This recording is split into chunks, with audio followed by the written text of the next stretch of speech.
now as opposition heavyweights join forces 2 years ahead of the 2027 presidential election in Nigeria in a bid to unseat President Tinubu and the ruling APC party. Can the new ADC coalition actually produce this country's next president? That's the big ultimate question, isn't it? Nigeria won't, of course, be heading to presidential elections for another 2 years, but already the stage is being set for what promises to be a hotly contested race. Key opposition leaders have joined the African Democratic Congress, or ADC, an existing political party through which they hope to challenge President Tinubu, who will be seeking re-election in 2027. It's no longer headline news that those who are associated with the new coalition include Atiku Abubakar and Peter Obi. Both men lost to Mr. Tinubu in the 2023 ballot, but collectively they secured more votes. So their presence in the new ADC coalition certainly points to a big political shake-up. But will it be enough?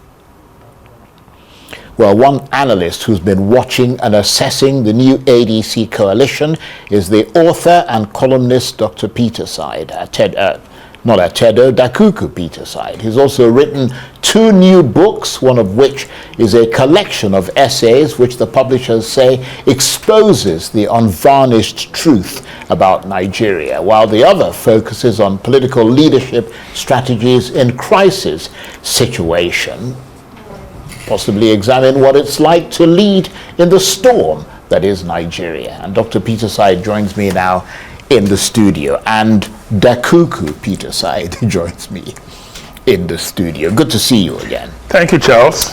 Is it fair to say that if these opposition heavyweights don't come together, they are not likely to be able to defeat President Tinubu in 2027? I rather approach it this way. And I ask myself 2 questions. The first one, is a strong opposition good for the country? The answer is in the affirmative. The second question, did we have a good or formidable opposition platform before now? The answer is in the negative. And so to that extent, the emergence of the ADC is a welcome development, and I'm not sure, Charles, you would disagree with that. I don't disagree. Those 2 questions are fundamental. Absolutely. And it is in the primary interest of Nigerians that we have a strong opposition. Whether they can form the next government or not is a secondary consideration. You know, as I do, that any government in power is most likely going to be more sensitive if you have an organized and formidable opposition. And being sensitive means it will be more beneficial to the Nigerian people. I think that that's where we are. And can it be said, because there are those who say so, that grievances and ambition are what have played a big part in the emergence of this opposition ADC coalition? I see it differently. Now, APC in 2013, 2014, 2015 was a coalition. And so, we now have another coalition, the ADC coalition.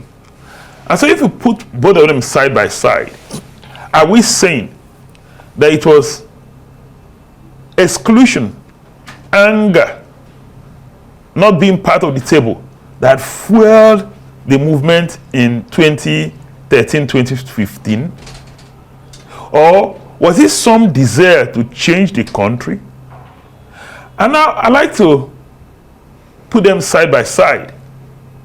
We can't find a reason for the coalition of 2013, 2015 and find a different justification for the coalition of 2025, 2027. I think they are similar, and like I always explain, and I've always explained, APC and ADC is simply a battle of coalitions. They have similarities and minor or insignificant differences. And I'm not sure, Charles, anybody will disagree with me. Right. But I mean, there are many in that ADC coalition who are focusing on what they say is President Tinubu's bad policies, which have led to worsening conditions for many Nigerians. I mean, you would say that's what the opposition is kind of expected to say, but do they have a point? Now, I like to approach it this way. There are downsides of the opposition and there are upsides of the opposition. And I'll tell you what I mean by that. The downsides of the opposition are what I consider threats to the opposition, why they cannot succeed or why they may not succeed rather. And there are upsides of the opposition, why they may succeed. And whether they succeed or not is a function of the performance of the government of the day. And so if you ask me, what are the downsides of the opposition? You just mentioned one. Putting personal ambition ahead of national interest. Or national interest, basically national interest. Personal ego, personal ambition. That's one of the downsides. And I can mention 10.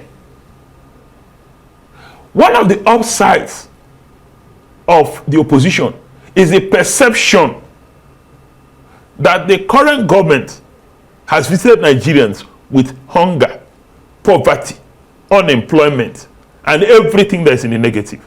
There's cost of living crisis is real.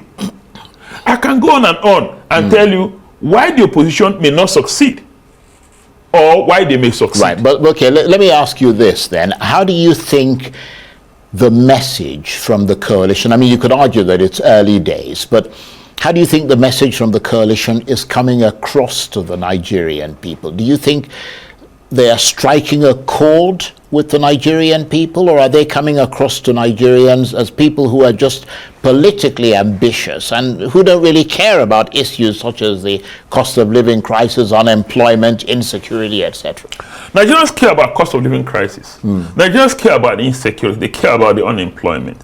But what I cannot say, nobody has done an empirical study lately, and it's less than a month that they formally presented to the public the party, the platform that they'll be running, the ADC.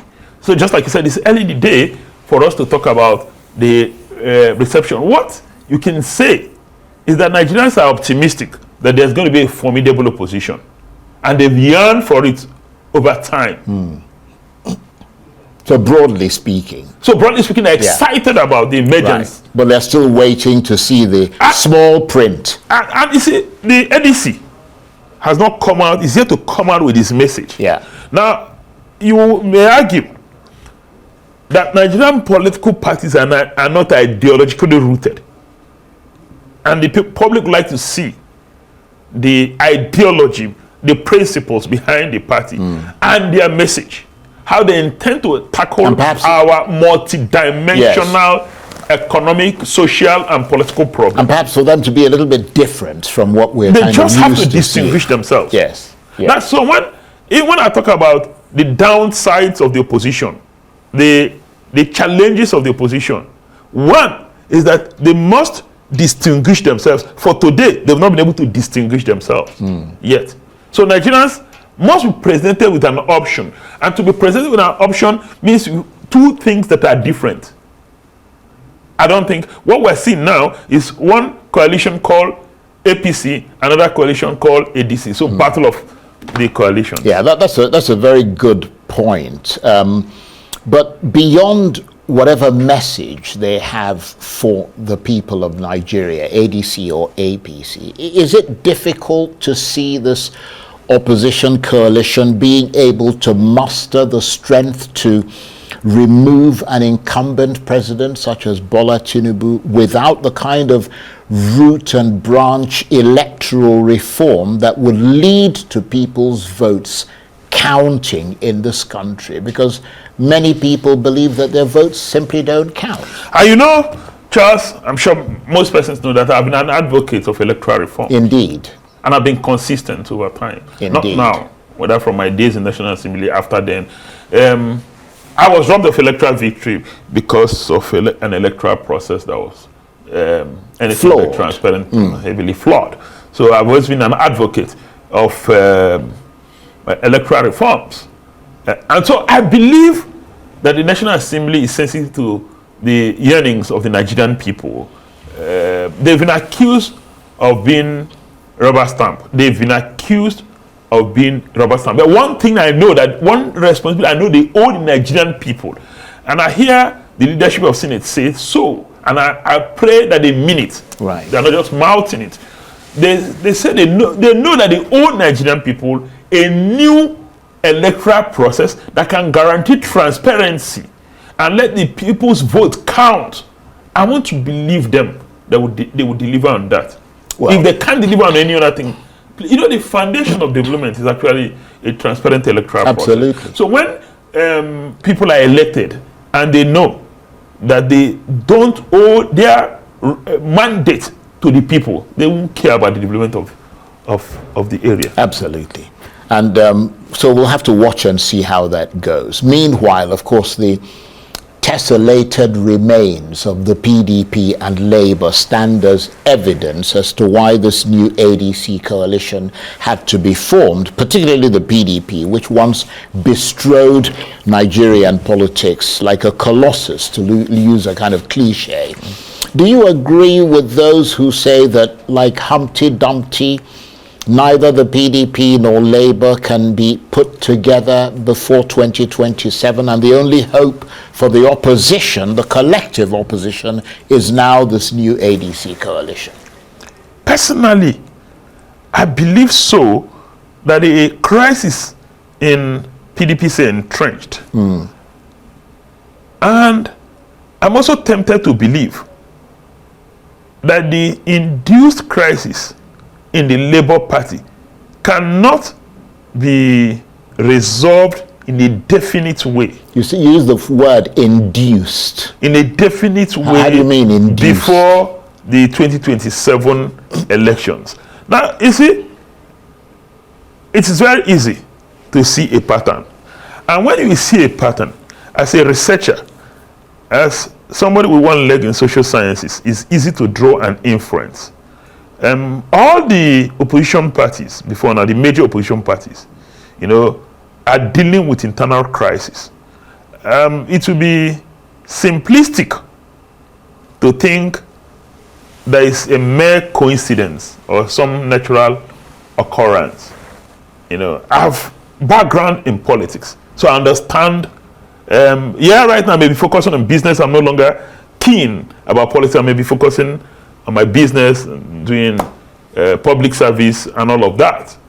But I still, mind you, that's my background, so I know what happens there. So it would be simplistic to think that all of these crises are just natural occurrence or competition for control of the soul of the various political parties. I won't fall for that kind of trick.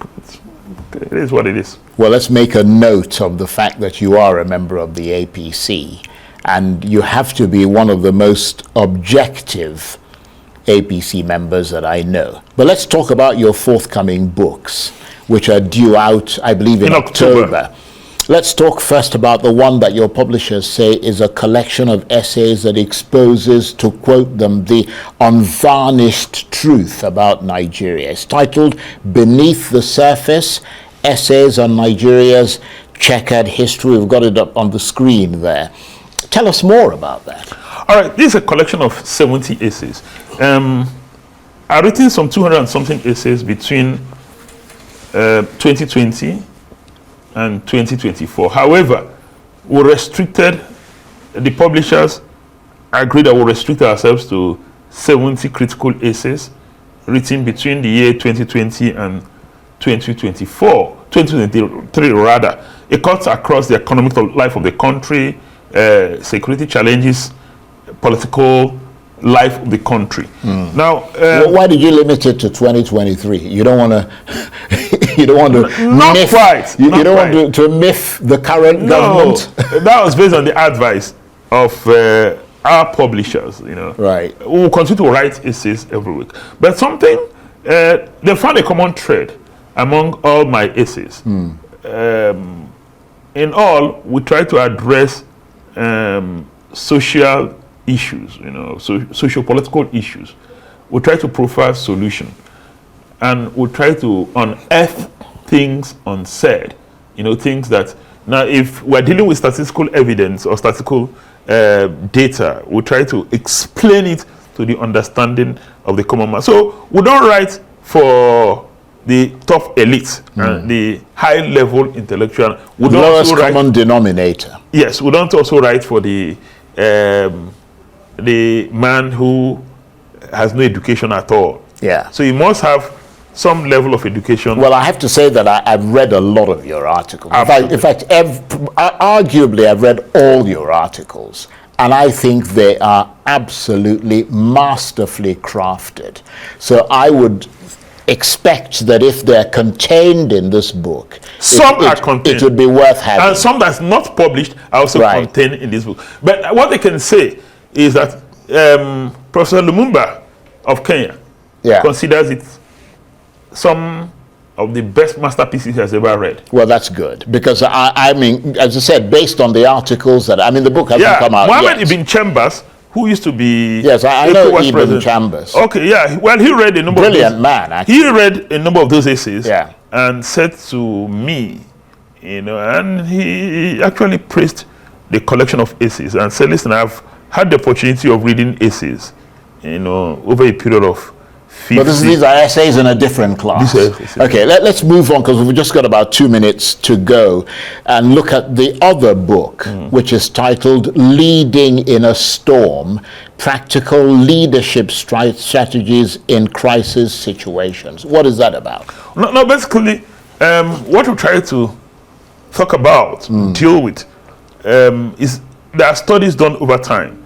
We've discovered that some of the challenges we face is because we bring leadership competencies meant for more stable environment and apply them here. Our environment is characterized by a high degree of uncertainty, volatility, and ambiguity. So if you bring those leadership traits and apply them here, you're certainly not going to get the same result. And so if we operate in a crisis environment, there are 8 critical competencies we've identified. You know, and I just mentioned them in passing. One is the ability to understand the context. Do you understand the context? Now, the other one is achieving calm. You know, you must have emotional stability for you to make critical decisions. Then the other one is something we call sense making, and we can talk about it. Sense making, we can talk about the fact that the way you make decisions in a crisis environment is not the same way you make decisions in normal environment. So whether decision making, whether your communication, whether teamwork, whether learning from crisis, whether strategizing in an unstable environment, they're all unique.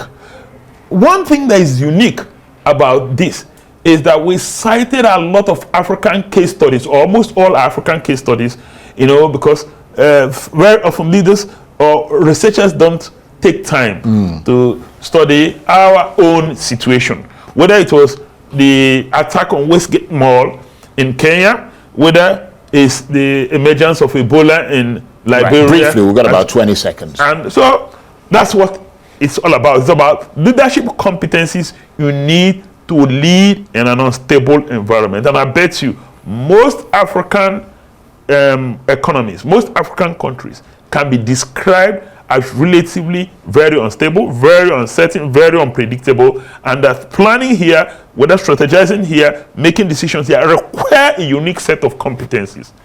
Well, it sounds like these books will be worth having. Oh my God. So please come back and talk to us closer to the time, because they're not out till October. Great to see you, and thank you for your analysis. Dr. Dakuku Peterside is an author, columnist, and former member of the House of Representatives. Great to see you again. Thank you, Charles. Thank you for coming in. That's it for this edition of Arise Prime Time. Join us again tomorrow. From me and the entire team here in Abuja, bye-bye, and thank you for watching.